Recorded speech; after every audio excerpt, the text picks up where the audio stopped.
নমস্কার, আরও একটা গুরুত্বপূর্ণ ইনফরমেশন নিয়ে চলে এলাম। খুব গুরুত্বপূর্ণ ভিডিও। যারা চ্যানেলে নতুন, চ্যানেলটাকে সাবস্ক্রাইব করে বেল আইকনটা টিপে রাখতে হবে লেটেস্ট গুরুত্বপূর্ণ আপডেট পাওয়ার জন্য। স্টেপ টু স্টেপ এই প্রতিবেদনে বলে দেবো।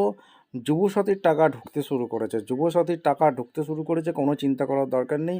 6 লক্ষ অ্যাকাউন্টে টাকা ঢুকলো। কোন জেলায় আগে ঢুকছে, টাকা কেন ঢুকছে না, টাকা কবে নাগাদ ঢুকবে, আজকের এই প্রতিবেদনে বলবো। তার জন্য ভিডিওটা মনোযোগ দিয়ে দেখতে হবে, জানতে হবে, বুঝতে হবে এবং আমাদের চ্যানেলের ফার্স্ট টাইম থাকলে চ্যানেলটাকে সাবস্ক্রাইব করে বেল আইকনটা টিপে রাখতে হবে লেটেস্ট গুরুত্বপূর্ণ আপডেট পাওয়ার জন্য। স্টেপ টু স্টেপ আপডেট আপনাদের সামনে তুলে ধরছে।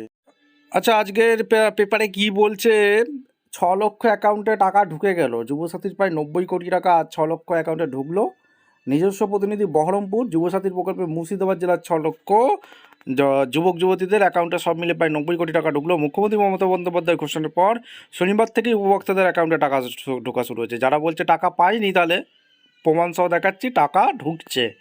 যে যা পেয়ে ওই যুবক যুবতীর মুখে হাসি ফুটছে। রাজ্য শিক্ষিত জীবিকাহীন যুবক যুবতী কর্মসংস্থানে সাহায্য করতে এই প্রকল্প চালু হয়েছে। মুখ্যমন্ত্রী এই প্রকল্পে আন্তর্জাতিক নারী দিবসের উপহার বলে জানিয়েছিলেন, কারণ যুবকদের পাশাপাশি 21 থেকে 25 বছর বয়সী যুবতীরাও এই প্রকল্পে আবেদন করতে পারতেন। ফলে যারা লক্ষ্মী ভাণ্ডার টাকা পান না, এমন যুবতীরাও এই প্রকল্পে আবেদন করে টাকা পেতে শুরু করে দিয়েছেন। এই প্রকল্পের মাধ্যমে শিক্ষিত বেকার যুবক যুবতীদের প্রতি মাসে 1500 টাকা আর্থিক সাহায্য করা হচ্ছে। নিয়ম অনুযায়ী যারা মাধ্যমিক সমতুল্য পরীক্ষা পাস করেছেন, কোনো চাকরি বা কাজ করে না, তারাই সর্বোচ্চ প্রকল্পের সুবিধা পাবেন। চাকরি না পর্যন্ত সর্বোচ্চ 5 বছর সুবিধা মিলবে। কোনো স্কলারশিপ, শিক্ষাশ্রী, কন্যাশ্রী বা রূপশ্রী প্রকল্পের সুবিধা পেলেও এই প্রকল্পে আবেদন করা যাবে। তবে রাজ্য সরকারের অন্য কোনো প্রকল্পের আর্থিক সুবিধা পেয়ে থাকলে এই প্রকল্পে টাকা মিলবে না। মুর্শিদাবাদ জেলার যুবসাথী প্রকল্পের প্রায় 6 লক্ষ যুবক যুবতী টাকা পেতে শুরু করেছেন। সেই সঙ্গে ভূমিহীন চাষি বা ক্ষেতমজুরি এবার রাজ্য সরকার আর্থিক সাহায্য করছে। যারা অন্যের জমিতে চাষবাস করে জীবনযাপন করে, তাদের বছরে 2টি পর্যায়ে 4000 টাকা দেওয়া হবে। এই প্রকল্পে এখনও পর্যন্ত মুর্শিদাবাদেরই রাজ্যের মধ্যে সবচেয়ে বেশি আবেদন জমা পড়েছে। সংখ্যাটি প্রায় হলো 7 লক্ষ।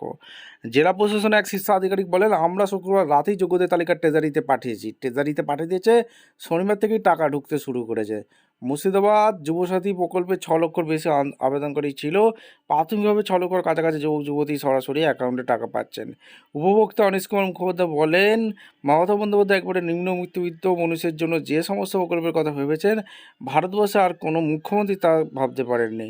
সরকারি প্রকল্প বলে আবেদন করেছিলাম, তবে এত তাড়াতাড়ি টাকা পাবো তাই আশা করিনি। জলঙ্গির সীমান্ত লাগোয়া এলাকার বাসিন্দা আসাবুল শেখ বলেন, আমার বাবা চাষের কাজ করেন, আমি সরকারি চাকরি পরীক্ষা প্রস্তুতি নিচ্ছি। বাড়ি থেকে বিডিও অফিসের কাছে এসে অনলাইনের ফর্ম ফিল আপ, এরপর স্টাডি মেটেরিয়াল কিনতে ভালোই টাকা খরচ হয়। বাবার কাছে এখন টাকা চাইতে বাদে এবার এইসব খরচ আমি চালাতে পারবো। এই জন্য মুখ্যমন্ত্রীর কাছে কৃতজ্ঞ। তবে এই টাকা 5 বছর পর্যন্তই পাবো। তার আগে যাতে আমরা শিক্ষিত যুবকরা চাকরি পেতে পারি, সেজন্য মুখ্যমন্ত্রীকে অনুরোধ জানাচ্ছি। এই হচ্ছে একটা আপডেট।